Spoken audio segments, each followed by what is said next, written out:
और हमारे ब्रज में यदि आप खोजने जाओगे तो ऐसे कितने संत होंगे जो वर्षों से बिहारी जी नहीं गए, वर्षों से राधा रमन जी नहीं गए, वर्षों से दर्शन करने के लिए नहीं गए, लेकिन उनकी नाम निष्ठा, 1-1 लाख 2-2 लाख नाम जप करते हैं ठाकुर जी का, इतनी नाम में निष्ठा।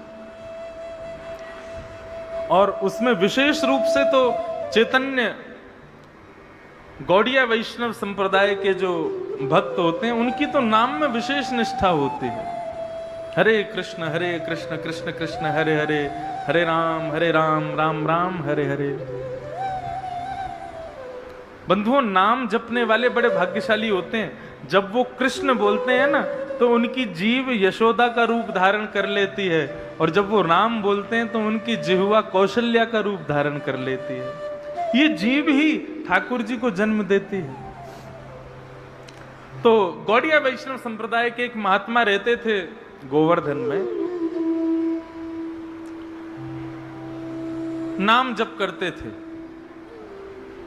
18-18 घंटे 19-19 घंटे बैठ करके, और महामंत्र का जप किया करते थे। और जब जप पूर्ण होता था तो उसके बाद फिर स्नान ध्यान करते, स्नान ध्यान करने के बाद फिर थोड़े बहुत समय में जाके जल्दी जल्दी और घर घर से सूखी सामग्री लेकर के आते। सूखी सामग्री मतलब आटा कहीं से ले लेते, कहीं से कुछ सामग्री जो मिल जाती वो सामग्री लेकर के आते, और यमुना जल से निर्मित करके बढ़िया मोटे टिक्कर बना करके और उसको पा लेते, और पाने के बाद में फिर से नाम जप करने के लिए बैठ जाते। थोड़ी बहुत देर आराम करते, ये उनका नियम था।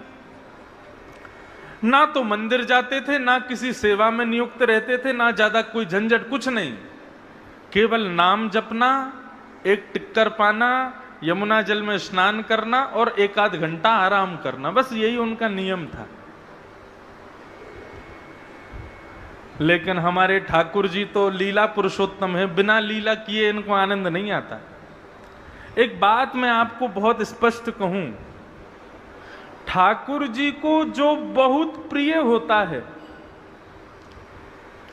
जिसकी धाम में बहुत निष्ठा, कथा में बहुत निष्ठा, नाम में बहुत निष्ठा, वो ठाकुर जी का प्रिय है।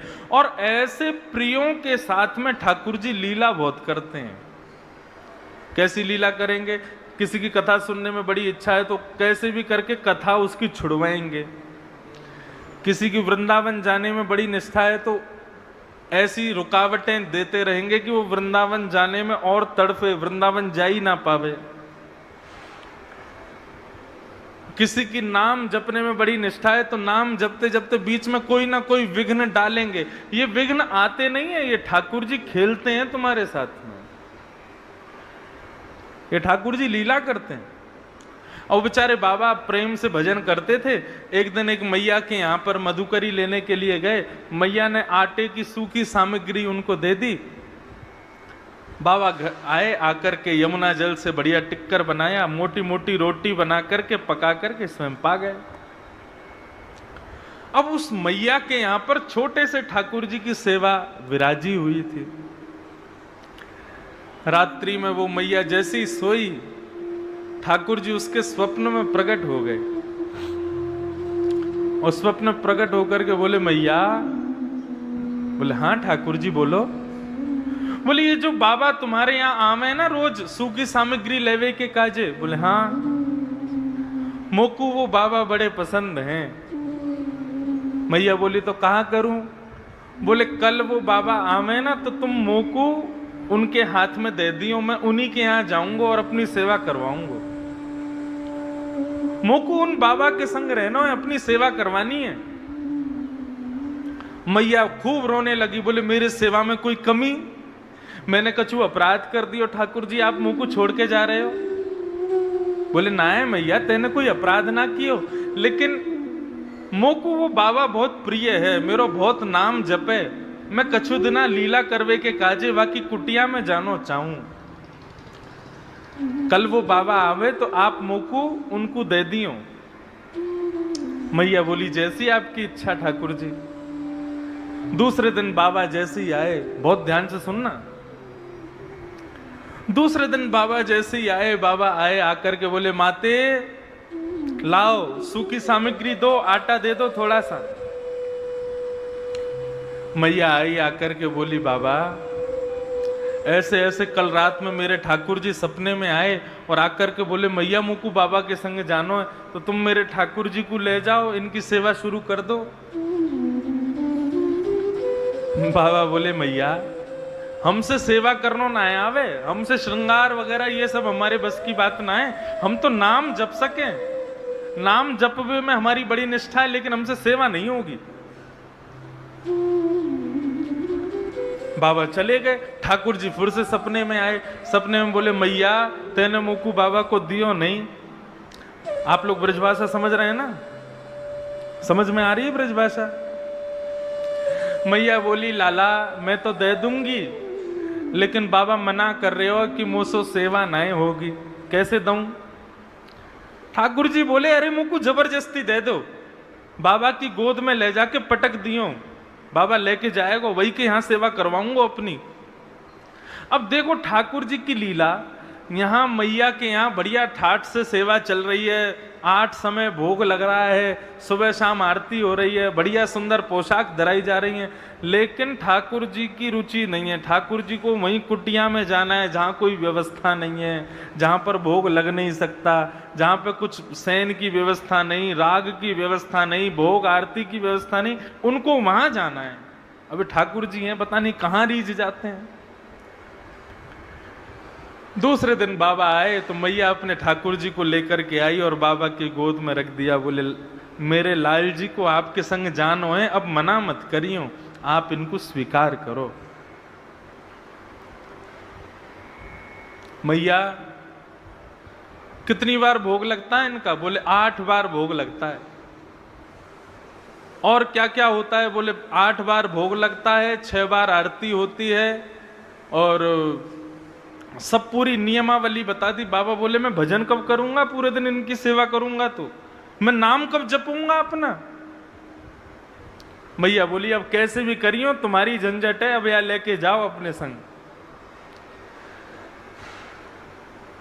बाबा घर लेकर के आए, ठाकुर जी को गोद में लेकर के बोले देखो भैया एक ही बार भोग लगेगा, हमको नाम में बहुत निष्ठा है, हमको श्रृंगार और सेवा ये सब हमसे आती नहीं है, आपको एक बार भोग लगा देंगे, रूखी सूखी टिक्कर पानी हो तो पाना, नहीं तो हमको स्वप्न में आके बता देना, हम वापस मैया के यहाँ छोड़ जाएंगे। बाबा अपना भजन करने के लिए जैसे ही बैठे, ठाकुर जी को ला करके एक चौकी पर बैठा दिया, भजन करने बैठे तो ठाकुर जी प्रकट हो गए। प्रकट होके बोले बाबा तुम रूखी रोटी खवाइयो, एक ही बार खवाइयो, लेकिन मोकू अपने पास ही रखो, मैं यहां से जाऊंगा नहीं। बाबा बड़े प्रसन्न हो गए, बोले वाह देखो हमारे भजन के प्रताप से ठाकुर जी आ गए और हमारे भजन में भी कोई विघ्न नहीं आ रहा। बाबा दूसरे दिन गए, बढ़िया आटा लेकर के आए, यमुना जल मिला करके बढ़िया आटा गूंद करके बढ़िया मोटा मोटा मोटी मोटी रोटी टिक्कर बनाया। टिक्कर बना करके एक पत्तल में परोस करके ठाकुर जी के आगे रख के तुलसी पधरा करके त्वदीयम वस्तु गोविंद तुभ्यमेव समर्पयेत् ग्रहाण सुमुखो भुक्त्वा प्रसीद परमेश्वर। प्रभु हमारी कुटिया का 56 भोग तो यही है, पाओ। और भोग लगाने के बाद में बाबा ने स्वयं पाया और अपना भजन करने बैठ गए। अब जैसे ही बाबा भजन करने के लिए बैठे, ठाकुर जी फिर प्रकट हो गए। प्रकट होके बोले बाबा, बाबा बोले लाल जी सब सेवा में आनंद, कोई दुखी तो नहीं, कोई कष्ट तो नहीं, हमारी तो ऐसी रूखी सूखी सेवा है। ठाकुर जी बोले नहीं हमको बहुत आनंद आ रहा है, लेकिन बाबा कल से एक काम कर दियो। बोले कहा? बोले आप आटा में और यमुना जल मिला के टिक्कर बनाए दो ठीक है, लेकिन यदि आटे में नमक डाल दोगे तो स्वाद आ जाएगा, हल्को सा नमक डाल दियो बस। बाबा बोले तो मतलब कल से हमको आटा भी लाना है और नमक भी लाना है? बोले हाँ बस इतनी सी सेवा कर दो, नेक्स्ट स्वाद आ जाएगा आटा में टिक्कर में। बाबा बोले ठीक है। दूसरे दिन गए तो मैया के यहाँ से आटा लाए, तो मैया से बोले मैया सुनो आटे के संग आज नमक और दो। मैया मनी मन मुस्कुराने लगी, बोले है गया काम, चटोरो पहुंच गयो कुटिया में। मैया लाई, नमक दे दियो, बोले बाबा ले प्रेम से टिक्कर बनाओ, पवाओ ठाकुर जी को। अब आटे में नमक मिला करके बढ़िया आटा गूंद के टिक्कर बना करके सेक करके बढ़िया ठाकुर जी को भोग लगाया। तो दीयम वस्तु गोविंद तुभ्यमेव समर्पयेत्, पाओ प्रभु प्रेम से। प्रसादी पा करके जैसे ही भजन करने के लिए बैठे, ठाकुर जी फिर से प्रकट हो गए। ठाकुर जी आप आनंद से विराज रहे हो, कोई कष्ट तो नहीं है? नहीं नहीं बाबा, खूब आनंद आ रहा है, लेकिन बाबा हमारी एक प्रार्थना है, यदि आप सुनो तो। बाबा बोले कहा बात है? बोले बाबा वो सूखो टिक्कर आप हमको भोग लगाओ ना। अब नमक तो आ गया, स्वाद तो बन गया, लेकिन बिना घी के जब टिक्कर खामे तो गले में इर्ज जाए, वो गले में चिपक जाए। यदि आप ने कृपा कर दो, कल से ने घी लिया करो और टिक्कर सेक के बामे ने घी लगा दे करो। घी लगा के हमको भोग लगाओगे तो ने निगलवे में आसानी होएगी। बाबा बोले 50 साल से भजन कर रहे हैं, केवल आटा लेकर के आते थे, अब नमक लाने लगे साथ में, अब कल से घी भी लेके आना है। ठाकुर जी बोले हमारे काजे इतना ना करोगे? बाबा बोले करेंगे, आपके लिए लेके आएंगे, घी और लाएंगे। दूसरे दिन बाबा भिक्षा लेने के लिए गए, आटा भी मिला, नमक भी मिला। फिर मैया से बोले मैया थोड़ा सा घी और दे दो। मैया बोली अभी तो देखो नमक और घी जा रहा है, कछु दिना में 56 भोग जाएंगे घर पे। घी लेकर के गए, बढ़िया टिक्कर बना के घी लगा के ठाकुर जी को भोग लगायो और पायो। पाके फिर जैसे ही भजन करने बैठे, ठाकुर जी फिर प्रकट है गए। बाबा बोले अब क्या हो गया? बोले बाबा मैं तो यूं कह रहे हो, बढ़िया टिक्कर बनना है, नमक भी आ गया, अब तो घी भी आ गया, निगलवे में भी आसानी है रही है, लेकिन 4 दिना से टिक्कर पाके हमने जो है का हमारी जीव है का ने परेशान है गई है। कल एक आलू और लिए और वह आलू को उबाल के वह में नमक मिर्च डाल के ने बढ़िया चटनी बना के टिक्कर के संग आलू की चटनी दे दोगे तो आनंद आ जाएगा। बाबा ने आंख खोली, अपनी माला रखी, ठाकुर जी गोद में उठाए, लेकर के मैया के यहाँ गए और मैया की गोद में दे दी। बोले धरो इनको अपने पास। अरे हमारा भजन छूट रहा है, पहले नमक चाहिए, घी चाहिए, अब आलू चाहिए, कल को कहेंगे हमको घेवर चाहिए, फिर कहेंगे मालपुआ चाहिए, फिर कहेंगे रबड़ी चाहिए। इनका भोग लगाएंगे कि हम भजन करेंगे? बाबा ने तो ऐसी बात कही, इतने में ही श्याम सुंदर वहीं प्रकट हो गए और प्रकट होकर के बाबा को हृदय से लगा लिया। बोलो बाल कृष्ण लाल की। बंधुओं, ये भोग सामग्री, ये सुंदर सजावटें, ये विविध विविध प्रकार के 56 भोग, ये सब ठाकुर जी को नहीं चाहिए। किसी एक चीज में तुम्हारी दृढ़ निष्ठा है, वही ठाकुर जी को प्रिय है। बस हम लोग घबरा जाते हैं, अब हमारा भाव पहले जैसा क्यों नहीं रह गया, अब ठाकुर जी पहली जैसी लीला क्यों नहीं। ये सब ठाकुर जी खेलते हैं तुम्हारे साथ में, परखने की कोशिश करते हैं, ये लीला करते हैं ठाकुर जी। लेकिन तुम अपना भाव सुदृढ़ रखो, किसी एक चीज में निष्ठा रखो, या तो नाम में, या फिर धाम में, या फिर लीला में, या फिर स्वरूप दर्शन में, लेकिन उस निष्ठा को बरकरार रखो, उसको भंग मत होने दो। ऊना रहो, अमृतसर रहो, जलंधर रहो, मंडी हिमाचल में, ये मनाली में रहो, कहीं रहो, तुम्हारी दृढ़ता इतनी होनी चाहिए कि तुम ऊना में बैठ करके भी नेत्र बंद करो तो तुमको पता चल जाए कि आज बिहारी जी ने कैसे कलर की पोशाक पहनी है। और ये संभव है, ये हो सकता है।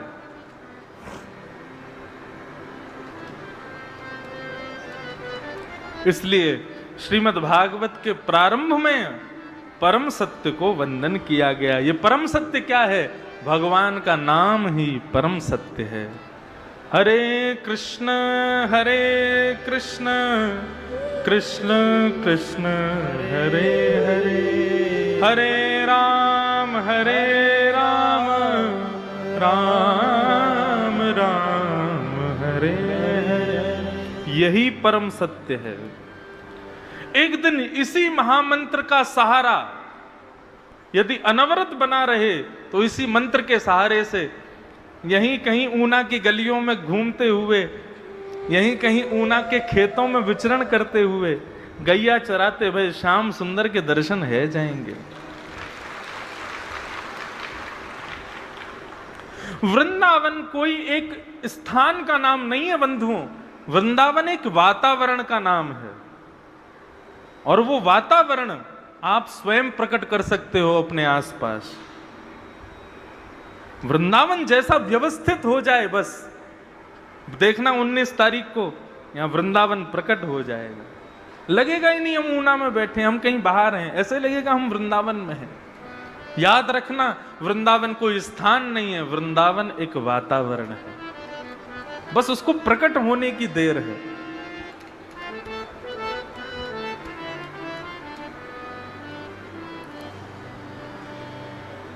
सत्यम परम धीमहि, हम परम सत्य को वंदन करते हैं।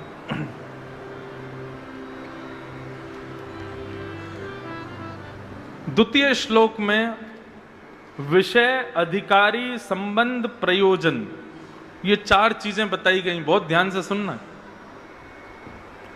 धर्म प्रोजित कई तवोत्र परमो निर्मत्सराणां सतां वैद्यम